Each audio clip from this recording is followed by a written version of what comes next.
እኔ ቤተክርስቲያንን የሚጨርሳት የሚቃወም ይቃወመኝ፣ የሚጠላ ይጥላኝ፣ ቤተክርስቲያንን የሚጨርሳት የውስጧ ዘረኝነት ነው፣ የውስጧ መበላለጥ ነው የሚጨርሳት።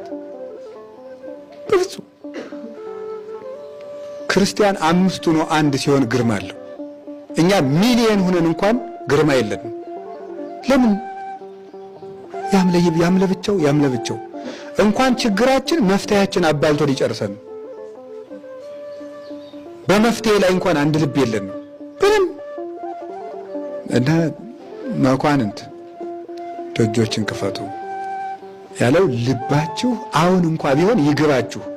ቢያንስ እንኳን ቁማችሁ ካልገባችሁ እያለቃችሁ ይግባችሁ፣ እየሞታችሁ ይግባችሁ ነው እግዚአብሔርን እያለን ያለ። ልባችን መከፈት አለበት ለመታረቅ ለይቅርታ። አሁን እንኳን እንደው መቼ ነው የምንታረቀው? የኪሎ ሜትር ርቀት ነው እንዴ ያለ የሚገድበን? ዛሬ አርሲ ያሉ ክርስቲያኖች ይታረዳሉ።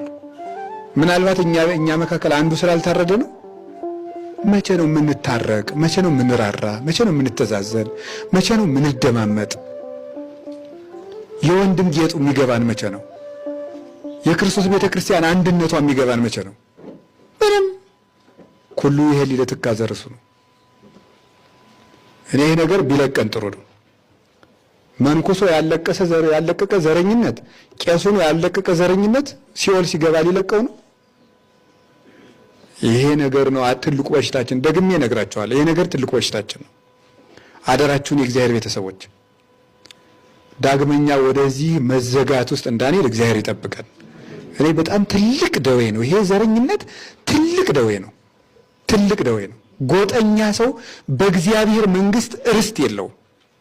እውነቴን ነው የምነግራችሁ፣ በፍጹም ክርስቶስን ከሰቀሉት ሰዎች ይብሳል ጎጠኛ ሰው። ምክንያቱም ክርስቶስን የሰቀሉት ሰዎች ምንድን ነው ያደረጉ? አንዱን አካሉን ነው የሰቀሉት።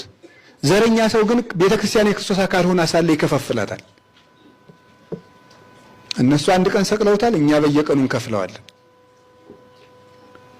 ስለዚህ መኳንንት ደጆችን ክፈቱ ያለው የተዘጉ ልቦችን በርህራሄ በፍቅር ክፈቱ፣ በይቅርታ ክፈቷቸው ነው። በይቅርታ ክፈቷቸው።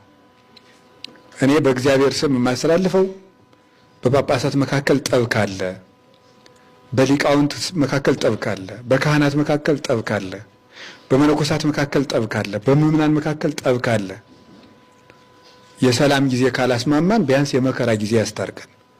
ቢያንስ አሁን መታረቅ አለብን። እምቢተኛ ልብ ሁሉ ተከፍቶ አሁን መተዛዘን አለብን። እኔ የምለው እሱን ነው። ክርስቶስ ያዘዘን የማያምኑትን ጭምር እንድንወድ ነው። የማያምኑትን የሚረግሟችሁን መርቋቸው፣ የሚያሳድዷችሁን ጸልዩላቸው። ከሀገር አያውጣችሁ፣ ከመንግስተ ሰማያት አውጣችሁ፣ ከሀገር አያናውጣችሁ ብላችሁ ጸልዩላቸው ነው ያለን። ደግሞ አቤት ደግሞ አብሮ መኖር ያቅታል እንዴ?